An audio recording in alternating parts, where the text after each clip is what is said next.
Tá, eu vou pedir para o irmão Vitor, por favor, vir para cá.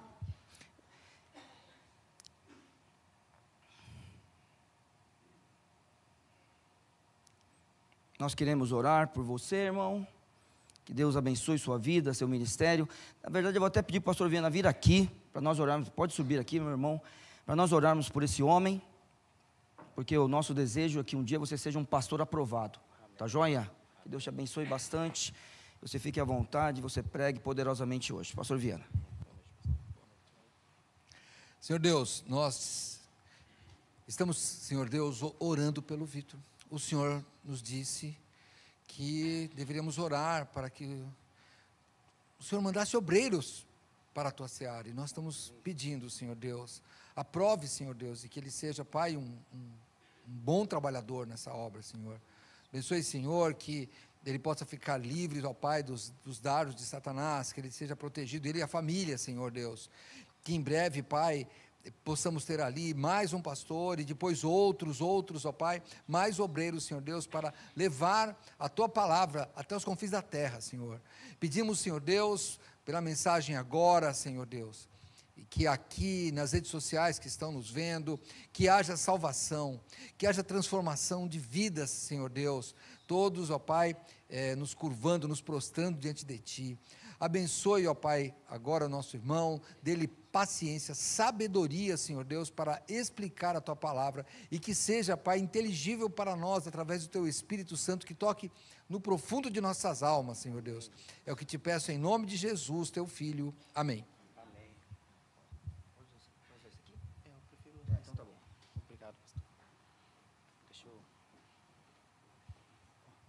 Boa noite, irmãos. Para mim é um prazer imenso poder estar aqui com os irmãos. Fazia muito tempo, na verdade, que eu não vinha aqui na igreja de Vila São José e recebi o convite do pastor Viana para estar aqui hoje, juntamente com os irmãos, entregando o recado do Senhor.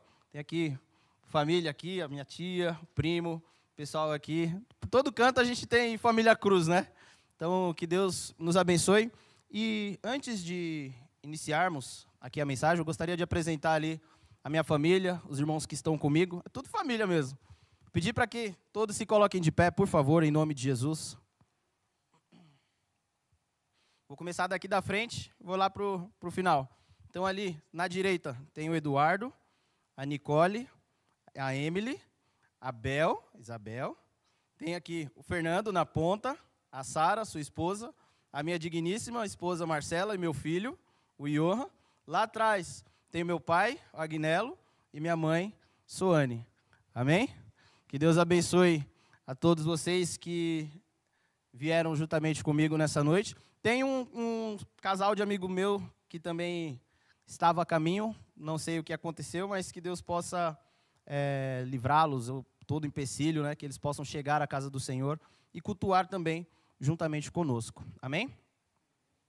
Bom, vamos então meditar na palavra do Senhor nessa noite. Gostaria que todos os que puderem, abram suas Bíblias no livro de João, capítulo 8. O Evangelho de João, capítulo 8, versículo 32.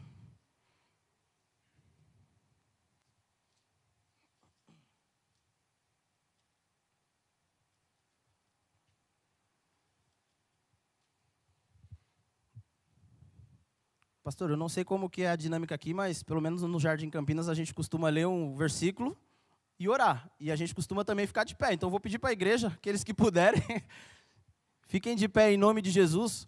E eu vou pedir para o meu pai, para ele vir aqui à frente, que eu vou pedir para, após a leitura do primeiro versículo, que ele venha fazer uma palavra de oração. Amém?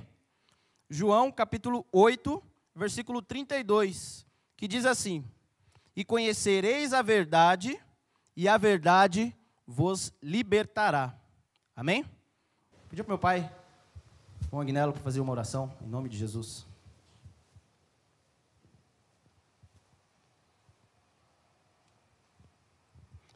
Graça e paz, irmãos. Amém. Oremos. Senhor, nosso Deus e Pai, muito obrigado, Deus, pelo privilégio, Senhor, de estarmos aqui reunidos juntos com nossos irmãos, ó Deus, aqui de Vila São José, ó Deus, que nós possamos aqui, Senhor Deus, continuar, ó Deus, cultuando e enaltecendo o Teu santo nome, Senhor Deus. Pai, que a Tua palavra agora que vai ser lida, ó Pai, como foi lido o versículo, Senhor Deus, conhecereis a verdade, e a verdade vos libertará. Ó Pai, se tiver, ó Pai, situações aqui, ó Pai, em que estão, Senhor Deus, presos, Pai, que eu Pai querido, que possam ser libertos nessa noite, Senhor Deus, para a honra e glória do Teu santo nome, que a Tua palavra possa ser explanada, possa, Senhor Deus, nós possamos estar com nossas mentes e corações abertas para aceitar aquilo que o Senhor tem para cada um de nós, ó Deus. Agradecemos ao Senhor e peço, Deus, que o Teu Santo Espírito, ó Deus, possa usar o Vitor, Senhor Deus, que ele possa, Senhor Deus, trazer palavras dos céus para nossos corações, Senhor Deus, que possamos nos fortalecer, que possamos aprender, que possamos, Senhor Deus, obedecer a Tua santa palavra, Senhor Deus. Pai querido, corações sedentos, corações, Senhor Deus, que necessitam, Senhor Deus, da Tua palavra, que possam ser como flechas, Senhor Deus, para cada um de nós. Pai, damos graças ao Senhor por tudo, em nome de Jesus Cristo. Amém. Amém. Amém. Muito obrigado. Que Deus abençoe. Os irmãos podem se assentar. Bom, primeiramente, né, muita alegria poder estar aqui, entregando o recado do Senhor nessa noite. E quando a gente recebe, né, um convite assim, a gente fica pensando e lendo vários e vários textos, meditando, pedindo ao Senhor que nos dê sabedoria, né, para entregar o recado do Senhor. Porque a gente sabe que é uma responsabilidade muito grande subir aqui no altar do Senhor, abrir a palavra do Senhor e entregar o recado do Senhor.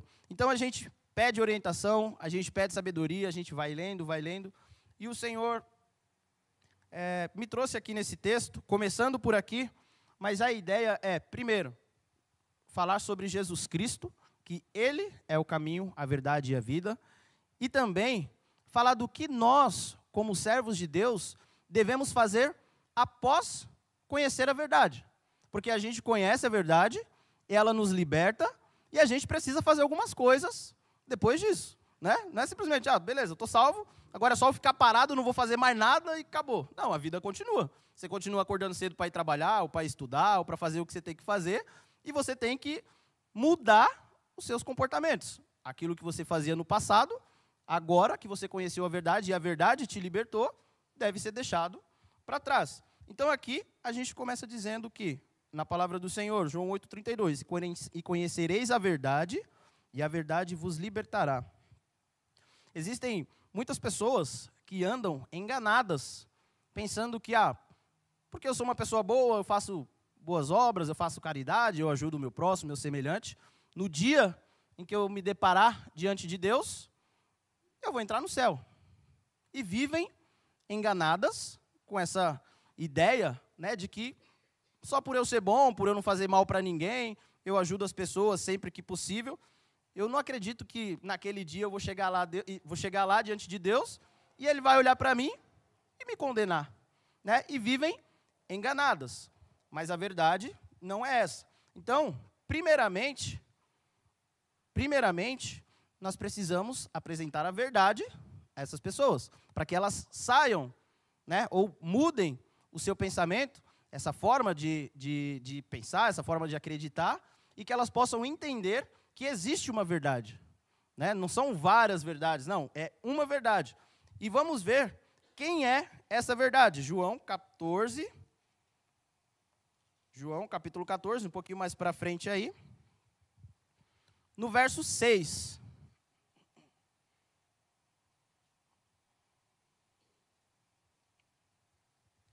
João, capítulo 14, versículo 6, diz assim: E disse-lhes Jesus: Eu sou o caminho e a verdade e a vida, e ninguém vem ao Pai senão por mim.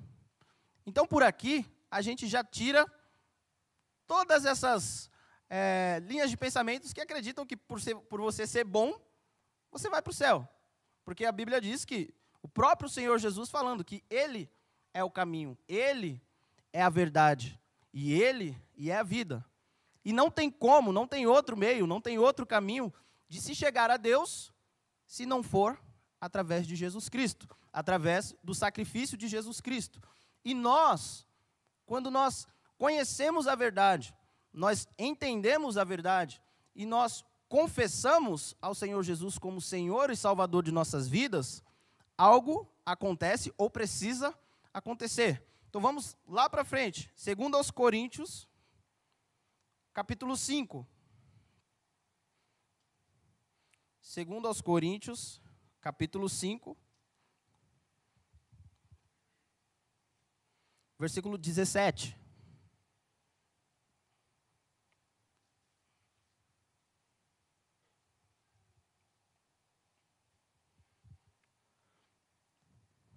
Segundo aos Coríntios 5:17, diz assim: assim que, se alguém está em Cristo, nova criatura é. As coisas velhas já passaram, e eis que tudo se fez novo. Então, primeira coisa, alguém nos apresenta a verdade. Alguém fala de Jesus para a gente, nos mostra o caminho. A gente crê nessa verdade e confessa ao Senhor Jesus como Senhor e Salvador de nossas vidas.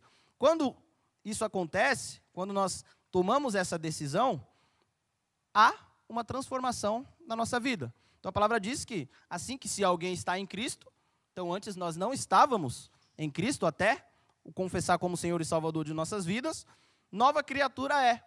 As coisas velhas já passaram, eis que tudo se fez novo. Então a gente entende que eu preciso mudar, precisa haver transformação. Se Cristo entrou na minha vida, a gente pode lembrar aqui do exemplo de Zaqueu, né? Um cobrador de impostos que roubava ali aqueles que pagavam imposto. E quando Jesus entra na sua casa e transforma a sua vida, e ele entende que ele é pecador, há uma mudança, há uma transformação. A primeira coisa que ele entende é, bom, isso que eu faço hoje, roubar as pessoas, eu não posso mais fazer. E como forma de tentar me redimir, né, eu vou devolver 4 vezes mais aquilo que eu roubei. Então houve ali uma transformação. Né? Imagina se Cristo entra na vida de Zaqueu e ele continua roubando as pessoas. Algo estaria errado, né? Algo estaria estranho. Porque se Cristo vem e transforma, e ele continua agindo da mesma forma, não houve uma transformação. E aí, eu queria trazer os irmãos, levar, na verdade, os irmãos um pouco mais para frente, lá para 1 Pedro, capítulo 4. Então, a primeira coisa, a gente conhece a verdade nos liberta.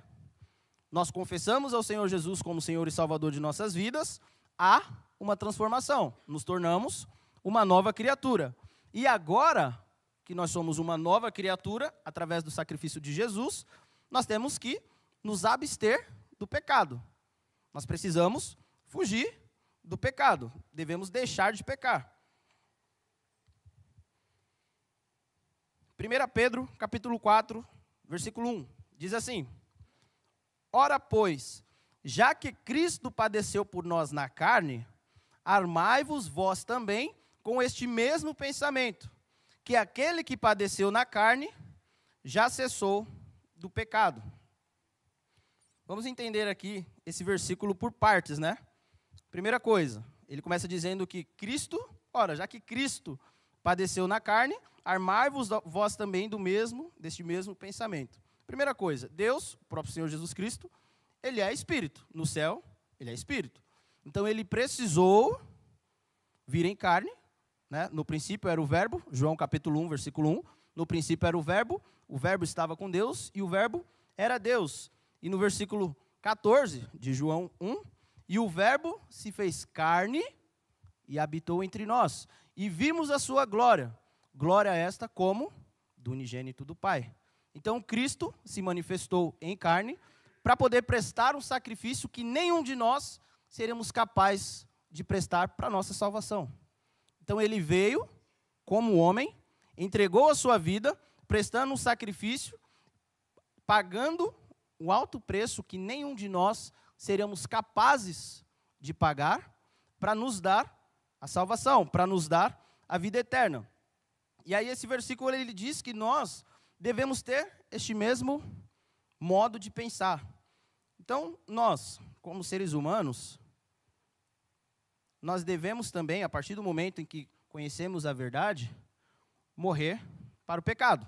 Nós precisamos abandonar, sacrificar, renunciar às nossas vontades para poder servir ao Senhor verdadeiramente.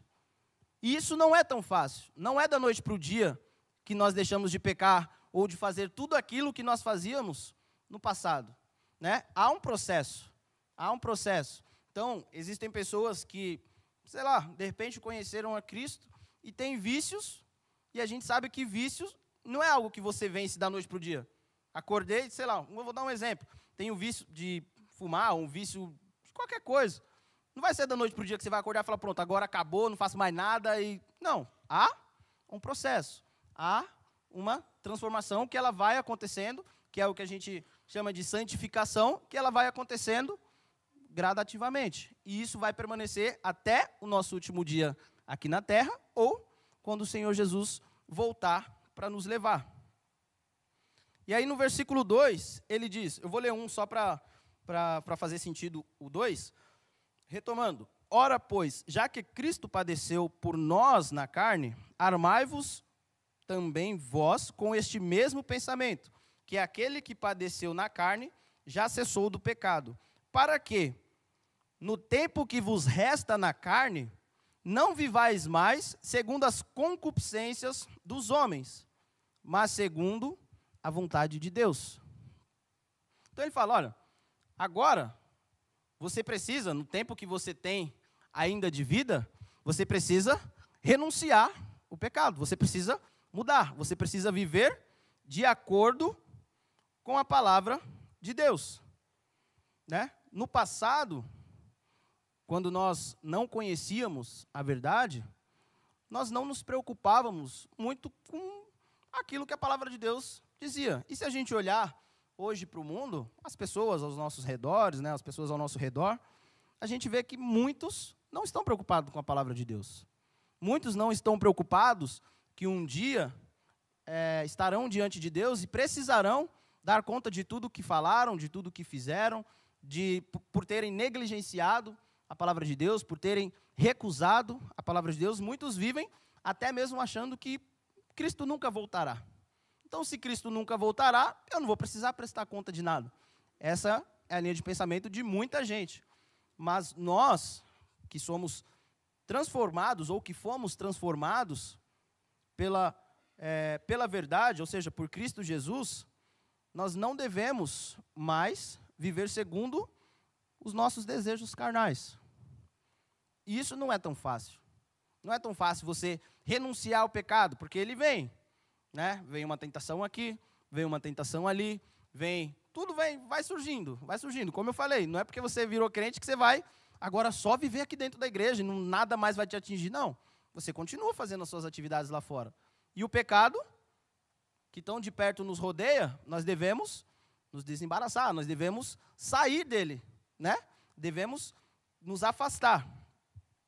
E aí, às vezes, pode ser que tenha alguém aqui que fala, tá, mas você está falando que eu não devo mais viver segundo as vontades da carne, fazendo o que a carne quer, e você talvez não saiba o que é isso. Então vamos lá para Gálatas, capítulo 5. Guardem esse texto aí que a gente vai voltar e vai seguir a leitura dele. Gálatas, capítulo 5.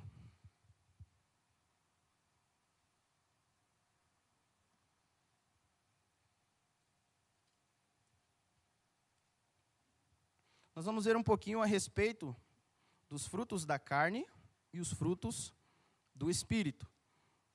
Assim como nós acabamos de ler, que nós precisamos nos abster dos desejos da carne para podermos viver segundo a vontade de Deus.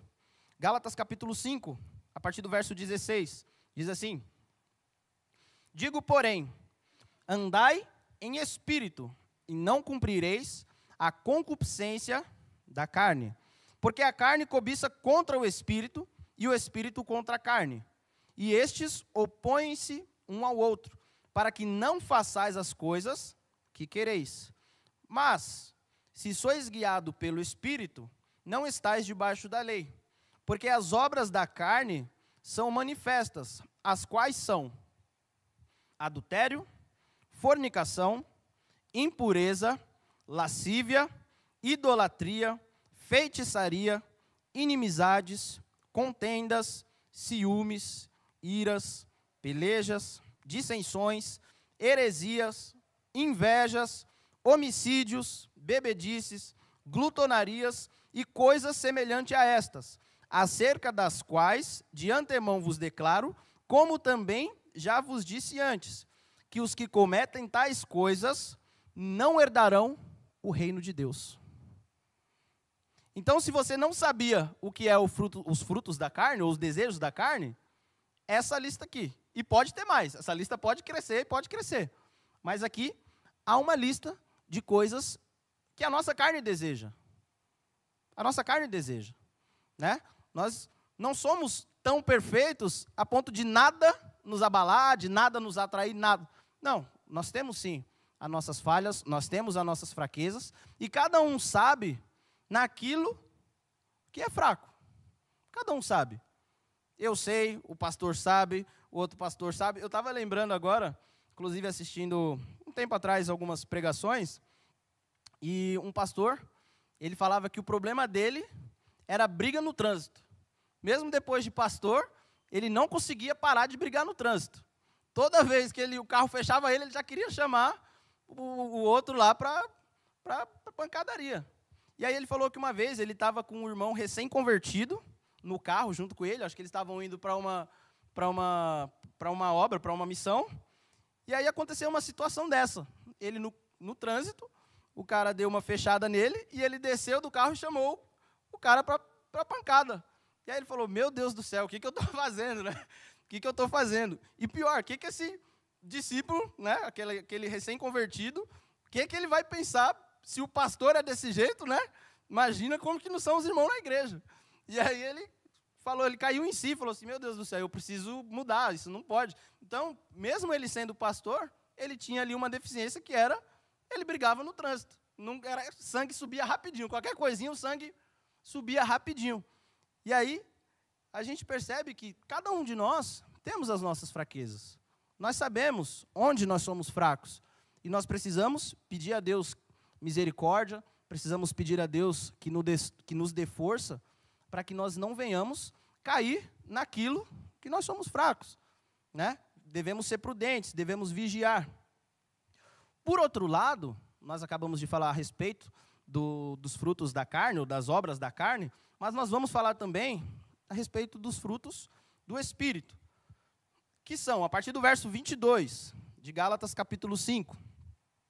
Mas o fruto do Espírito é amor, gozo, paz, longanimidade, benignidade, bondade, fé, mansidão e temperança. Contra estas coisas não há lei.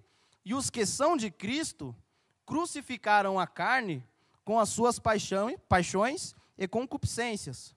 Se vivemos em espírito, andemos também em espírito. Ô irmão, que Deus te abençoe. Muito obrigado.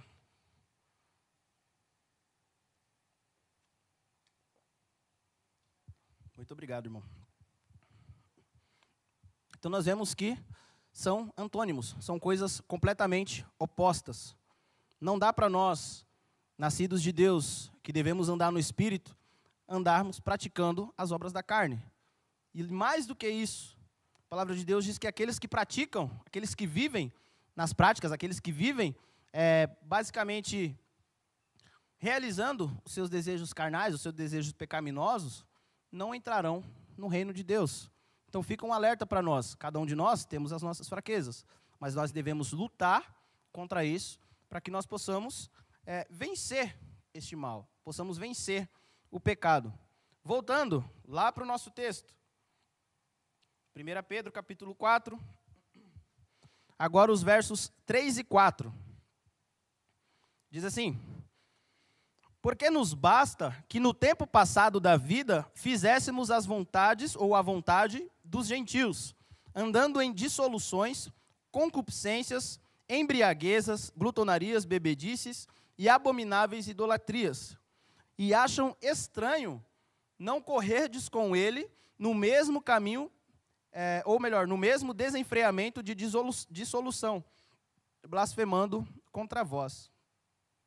Então, assim, eu acredito que aqui na igreja devem ter pessoas que nasceram aqui na igreja, foram criados aqui na igreja e pela misericórdia e graça de Deus permaneceram firmes e que nunca experimentaram as coisas do mundo ou que nunca viveram uma vida como muitos vivem por aí. Eu acredito que aqui talvez tenha pessoas assim, mas também acredito que tenham pessoas aqui que vieram do mundo e que tinham uma vida completamente errada.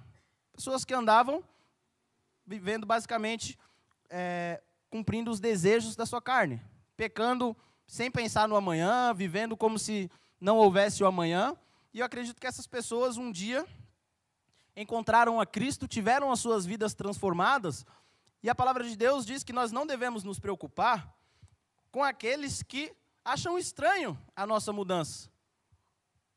E deve ser notória a nossa mudança, porque se antes nós andávamos fazendo ou praticando as mesmas coisas que eles, encontramos a Cristo e nada muda, algo está errado.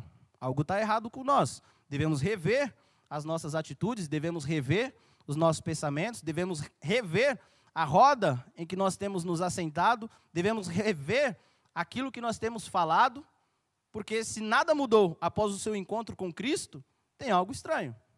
Tem algo estranho. Então isso deve ser notório às pessoas. E aqui a palavra de Deus diz que essas pessoas, elas acham estranho quando nós somos salvos por Cristo e não andamos mais ou não fazemos mais aquilo que eles faziam. E às vezes até falam mal de nós, né? Às vezes até falam mal de nós. Mas eu louvo a Deus por cada um que está aqui nessa noite, que fez o seu encontro com Cristo e que teve a sua vida transformada. E eu digo mais, não tenha vergonha disso. Pelo contrário, glorifique o Senhor, porque o Senhor te tirou da condenação eterna. O Senhor te deu a vida, algo que você, por você mesmo, pelas suas próprias forças, pelos seus próprios meios, você não iria alcançar, você não iria conseguir. Mas Cristo, pelo seu imenso amor, entregou a sua vida por você, por mim, por cada um de nós, para que nós pudéssemos sair daquele caminho de condenação, daquele caminho de perdição, e pudéssemos um dia estar com Ele na glória, e lá permanecer eternamente. Vamos prosseguir. Versículo 5. Os quais hão de dar conta ao que está preparado para julgar os vivos e os mortos. Isso daqui é interessante, porque a gente acabou de ver que quando aquele que andava no caminho das trevas conheceu a Cristo, teve a sua vida transformada, e aquelas pessoas começam a até zoar, né? Olha lá o crente lá, ó, passando. Você pega a sua Bíblia, vai para a igreja, e às vezes no caminho você encontra aqueles com os quais você andava na época em que você não conhecia Cristo. E eles ainda tiram sarro, né? Olha lá o crente lá, bota uma Bíblia embaixo do braço, não sei o quê. Domingão podia estar aqui com nós, assistindo um jogo, bebendo, não sei o quê. E está lá, indo para a igreja perder tempo. Só que eles se esquecem que eles haverão de dar contas ao Senhor. Eles haverão de prestar contas ao Senhor pelos seus feitos. Versículo 6. Porque por isto foi pregado o evangelho também aos mortos, para que, na verdade, fossem julgados segundo os homens na carne, mas vivessem segundo Deus em espírito. Esse versículo ele é um pouquinho complicado. Aqui essa palavra mortos, a gente pode ter pelo menos 3 interpretações para ela. Eu vou ler 2 e a terceira é a que eu acredito. A primeira interpretação, são todos aqueles que ainda não confessaram a Jesus como Senhor e Salvador de suas vidas, conforme nós podemos ler em Efésios capítulo 2, versículo 1, e vos vivificou, estando vós mortos em ofensas e pecados. Então essa é uma interpretação dessa palavra mortos. A segunda, tem uma que é até um pouco difícil de encontrar a base bíblica, mas tem aqueles que acreditam que Jesus, essa palavra mortos são aqueles a quem Jesus pregou quando desceu à sepultura. Então tem esse entendimento aqui também. E o outro, que são aqueles, esses mortos aqui, são aqueles que viveram, ouviram o evangelho, uns creram e outros não. Né? Então eu acredito mais nessa última, que são pessoas que viveram, ouviram a palavra de Cristo, muitos aceitaram e muitos rejeitaram. Assim como nos dias de hoje, E assim como nos dias de Noé, né? Os irmãos devem conhecer muito bem a história de Noé, em que ele construindo ali a arca e falando, olha, vai chover, Deus vai mandar um dilúvio e vai destruir a terra. E o que as pessoas falavam? Noé está caducando, Noé está doido, Noé, a idade chegou para Noé, nunca choveu na terra, Noé está ficando maluco. Mas quando nós trazemos isso para os dias de hoje, o que nós pregamos? Primeiro, o arrependimento, salvação, mas nós também falamos que um dia Jesus Cristo vai voltar. E o que muitos dizem? Não, Jesus ia voltar em 2000, não voltou. Não, o fim do mundo seria em 2012, não aconteceu. E eles acham que Cristo nunca vai voltar. E acabam taxando nós, que servimos a Deus, que pregamos o Evangelho, até como doidos, assim como era nos dias de Noé. Mas quando menos eles esperarem, o Senhor Jesus vem. Então, eu acredito que o Senhor Jesus virá, e acredito que os irmãos também. Vamos para o versículo 7. Esse é uma chamada de atenção para nós. E já está próximo o fim de todas as coisas. Portanto, sede sóbrios e vigiai em oração. E vigiai em oração.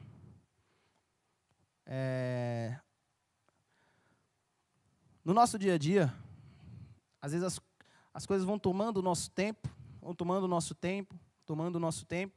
e aí você pensa, não, na hora de dormir, hoje eu vou orar meia hora, vou orar 1 hora que seja, vou orar 10 minutos. Quando você deita na cama, Senhor Jesus, abençoe, já foi, não vê nem um amém, sabe nem o que terminou de orar, né? Então, nós precisamos despertar, porque nós precisamos estar sóbrio, primeiramente, nós precisamos vigiar em oração. Então, o nosso espírito precisa estar em todo o tempo ligado aos céus, precisa estar em todo o tempo ligados em Deus, observando a palavra do Senhor e trazendo para nós aquilo que tem nos afastado do Senhor para que nós possamos mudar, para que nós possamos tirar isso do nosso meio. E lembrando que o fim de todas as coisas está próximo. Nós não sabemos quando será. Pode ser que nós nem termine esse culto e o Senhor Jesus volte. Pode ser que não a volta de Cristo, mas seja a partida, assim como nós tivemos o pastor Valdomiro. Pode ser que nós venhamos a falecer, antes mesmo do fim do culto, ou antes de chegar em casa, ou qualquer situação. Então o fim, ele está ali a qualquer momento, porque pode ser tanto a vinda de Cristo, quanto a sua partida. Para você, naquele momento, será o fim, mas aqui fala a respeito do fim de todas as coisas, se referindo à volta de Cristo. Então nós devemos estar sóbrios, atentos, porque o maligno ele anda em derredor, em todo tempo, procurando só a nossa brecha. Ele fica procurando, sabe? Tinha um joguinho, não sei se os irmãos lembram, nossa, lembrei disso aqui agora. Era uma bolinha, e aí ele tinha, parecia um labirintozinho, e você tinha que ficar ali girando aquela bolinha para lá e para cá, ou seja, procurando uma forma de passar. E o inimigo ele fica quase assim com a gente, ou mais ou menos assim com a gente, esperando só uma brecha, esperando só uma oportunidade para ele entrar. E a palavra de Deus diz em João capítulo 10, versículo 9, que o inimigo ele não vem senão para, o ladrão na verdade, né? Não vem senão para roubar, matar e destruir. Por outro lado, ele diz que Jesus Cristo veio para nos dar vida, e vida em abundância. Então o inimigo ele fica procurando a nossa brecha, procurando. Ele fica atento, ele fica aqui, ó, deixa eu ver, e colocando, né? Não é que ele fica esperando você errar, não, ele fica aqui, ó. Toma isso aqui, não caiu nessa, ó, mais para frente eu já jogo outra coisa ali, não caiu nessa, vai nessa aqui. Na hora que você cai, você acha que ele vai esconder? Não, olha lá, ó. Né? Ontem eu estava conversando com a minha esposa, e aí a gente falando sobre algumas coisas ali, e a gente dando esse exemplo, né, de o inimigo ele ajuda a fazer, meu pai falava isso, né, mas não ajuda a esconder, né, ele ajuda você a fazer, vai lá e faz, mas a hora que acontece, ele só falta falar, ó, foi ele, hein, foi ele aqui, ó, ele que fez isso, né, ele não ajuda você a esconder e passar batido, não, ó, ele quer acusar, porque ele é acusador. Uma das funções do inimigo é acusar, então ele te tenta para você cair, e quando você cai, ele te acusa, ele não te esconde, Ele só falta levantar você e falar, ó, foi ele aqui que fez, hein? Ele é que está errado. Então nós devemos estar atentos, nós devemos ser sóbrios, nós devemos vigiar e orar para não cair em tentação. E aí eu queria dar um pulo lá no mesmo capítulo, mas lá para frente, no versículo 14. Se pelo nome de Cristo sois vós vituperados, bem-aventurados sois, porque sobre vós repousa o Espírito da glória de Deus. Quanto a eles, é ele, sim, blasfemado, mas quanto a vós, é glorificado. Então nós devemos nos alegrar, ali nas bem-aventuranças, capítulo 5 de Mateus, fala que bem-aventurados sois quando vos injuriarem, vos perseguirem e mentindo, disserem todo o mal contra vós. Alegrai-vos e exultai-vos, porque é grande o vosso galardão nos céus. Então nós não devemos ter vergonha, assim como eu falei, de carregar a sua Bíblia e dizer, eu sou um cristão, eu sou um servo de Deus, e eu não tenho vergonha disso, porque eu sei de onde Deus me tirou, eu sei qual o caminho que eu estava indo, e sei para onde eu vou, porque Cristo me salvou, e eu não me envergonho disso. Pelo contrário, eu quero que mais pessoas conheçam essa verdade, e eu vou fazer aquilo que estiver ao meu alcance para levar essa verdade a outras pessoas. E no versículo 15, que nenhum de vós padeça como homicida, ou ladrão, ou malfeitor, ou como o que se entremete em negócios alheios, para que nós também tomemos um cuidado, porque às vezes nós também caminhamos com Cristo durante toda a nossa vida, sei lá, uns vivem mais, outros menos, mas vamos supor que você viva 80 anos, e aí você serviu a Deus durante 79, mas no último ano você partiu para a loucura, né? Se jogou aí no pecado, abriu mão de tudo, e você parte. E você parte andando de costas para Deus, seguindo o caminho de condenação. Infelizmente, você não entrará no reino de Deus, porque você abandonou ao Senhor Jesus, e você deixou de servi-lo, você negou a sua fé, e você, infelizmente, não entrará. Se você partir, como alguém que abandonou ao Senhor Jesus. Por outro lado, versículo 16, mas, se padece como cristão, não se envergonhe, antes, glorifique a Deus nesta parte. Mais uma vez, usando o exemplo do nosso irmão, pastor Valdomiro, partiu em Cristo. Nós, obviamente, como seres humanos, ficamos tristes pela separação. Por outro lado, teve um culto, né? Teve um culto para agradecer a Deus pela vida enquanto teve, mas principalmente por ele ter combatido o bom combate, guardado a carreira e combateu o bom combate, completado a carreira e guardado a fé, né? E guardado a fé. Então, por esse lado, nós nos alegramos e glorificamos a Deus, mesmo com os nossos corações tristes pela partida, mas sabendo que ele partiu e foi para a glória. Então nós devemos nos alegrar. E vamos voltar um pouquinho lá para Romanos, já chegando aqui mais para o final. Romanos, capítulo 12, versículo 2.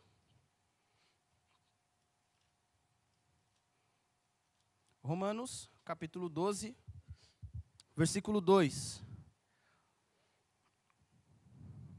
Amém? Diz assim a palavra do Senhor.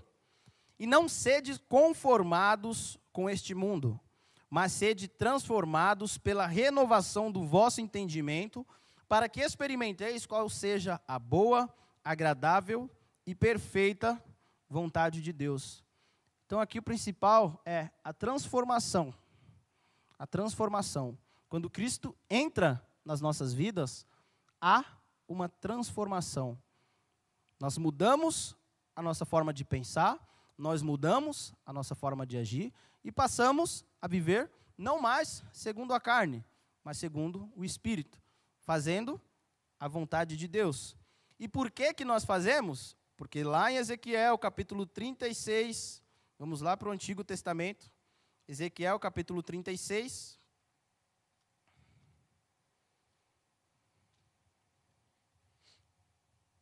Ezequiel capítulo 36, dos versos 26 ao 28. 26 e 27. Amém? E dar-vos-ei um novo coração, e porei dentro de vós um espírito novo. E tirarei da vossa carne o coração de pedra, e vos darei um coração de carne.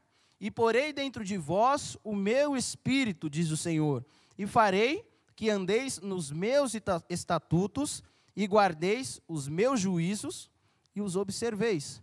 Então nós passamos a entender a palavra de Deus, nós passamos a observar a palavra de Deus, ou a obedecer a palavra de Deus, não é porque nós somos bons, mas é porque Deus nos transforma. Primeiro Ele tira um coração de pedra, um coração que não se importa muito com as coisas de Deus, nos dá um coração de carne, um coração que aí sim, já é transformado.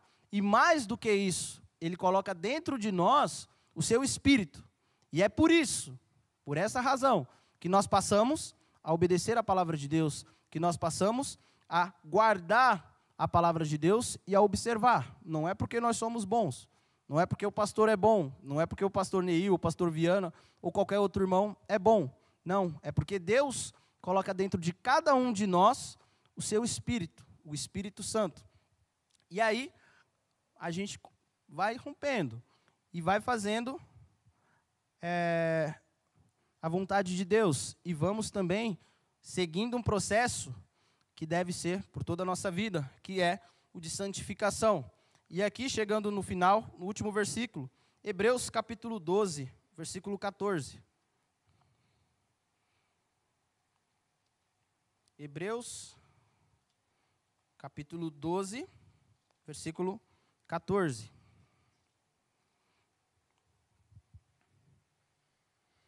Amém? Os irmãos encontraram? Diz assim a palavra do Senhor: segui a paz com todos e a santificação, sem a qual ninguém verá o Senhor. Amém? Então a santificação é um processo importantíssimo nas nossas vidas, né? Deixar a prática do pecado, ouvir, meditar na palavra de Deus, mudar as nossas atitudes, andar conforme aquilo que nós temos aprendido na palavra de Deus. E a palavra de Deus diz que aquele que tem falta de entendimento, peça a Deus. Então, se você lê a palavra de Deus e não compreende, peça a Deus que o Espírito Santo do Senhor faça com que você compreenda, para que você possa, ou nós possamos a cada dia melhorar, a cada dia nos santificar, para que nós possamos ver a Deus, porque sem a santificação nós não veremos a Deus. Amém? Pastor Neil, agradeço a Deus pela oportunidade, agradeço aos irmãos, o pastor pelo convite, que Deus abençoe a igreja em nome de Jesus. Amém?